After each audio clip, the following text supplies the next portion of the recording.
soul, not even Typhon. 1. Poseidon. This is ridiculous, I muttered to myself as I entered the lift at SIS headquarters. Between the time I got on the plane in Malta this morning and now, my anxiety level had skyrocketed. Why? Not knowing if Oleander was lurking around every corner I turned. When Henri Marchand, the leader of the United Nations Coalition Against Human Trafficking, asked me to attend today's meeting, I'd casually inquired who else would be in attendance. While he hadn't mentioned Oleander, her name appeared on more than one briefing pertaining to the meeting I was here to attend. No one knew of our shared past.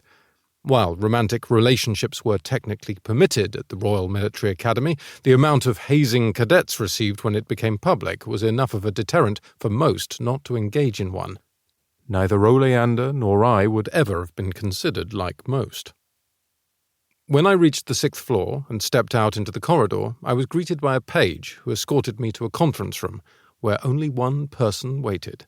"Kai, welcome," said Ambassador Marchand, approaching to shake my hand. "The others haven't arrived yet, but they expect them any moment. How are your parents?" "Very well, sir. Thank you for asking." Marchand, who was from France, and my father, an Italian national, had served together as ambassadors to the United Nations for many years prior to my dad's retirement 2 years ago. "I was very sorry to hear about your brother, Kai." "Thank you, sir." He put his hand on my shoulder. "I am very pleased you accepted the position of Maltese Task Commander for our coalition. Human trafficking is the worst of crimes and the hardest to combat. The addition of your skill and expertise will strengthen our efforts." "Thank you, Ambassador." "Please cease with the formalities. I am Bessier to you, Poseidon." Regardless of his friendly tone and offer of familiarity, I had been raised, as well as trained, to show respect for my superiors. Thus, using honorifics was ingrained in me. Doing otherwise would make me uncomfortable. Archer Alexander, the chief of SIS and whom everyone called Z, joined us in the conference room. "Hello, Bessier," he said.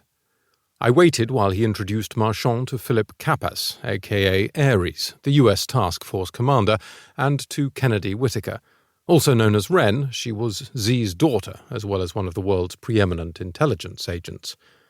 While, on the surface, she came across as a harmless, genteel woman from Texas, those who knew of her career would likely equate her ability to eliminate so-called enemies of the people with Oleanders. Wren's assassination numbers had never been confirmed. Whether there had been a handful or hundreds, I guessed international criminals spoke of the renowned woman in hushed tones. "Poseidon, I didn't know you'd be here. Great to see you," said Ares, turning to me. "Likewise. It appears we have our first coalition mission," I said to him, as we waited for the others to take their seats before we did as well. "We certainly do," he responded. "Shall we get down to business?" suggested Bessier. Z cleared his throat. "Ares, I'll let you take it from here." He pulled out a brief, the contents of which appeared on the room's screen. "As you all know, our intention is to mount a raid on a suspected human trafficking ring operating out of Lesovo, Bulgaria. Several photos of the compound from overheads, along with an execution timeline, appeared as well.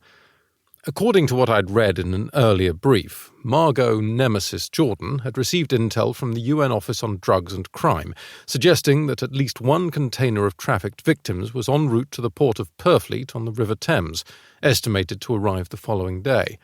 The intel had been correct. However, when the containers were picked up by semis at the port and intercepted by Nemesis and her team, the 124 victims on board were found dead. The two containers had different origins. One was traced to Lesovo, where the raid would take place. "We have coalition commitments of support from Malta," Marchand nodded to me, "as well as Switzerland and Albania. I am somewhat hesitant to reach out to Bulgarian law enforcement at this time. However, I am working with their intelligence sectors."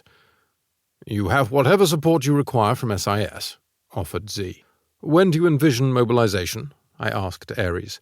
"With all due respect, I am not the mission leader for this raid," he responded. "Nemesis is returning from Egypt this afternoon. She has confirmed there is no reason to hold off in order to identify the origin."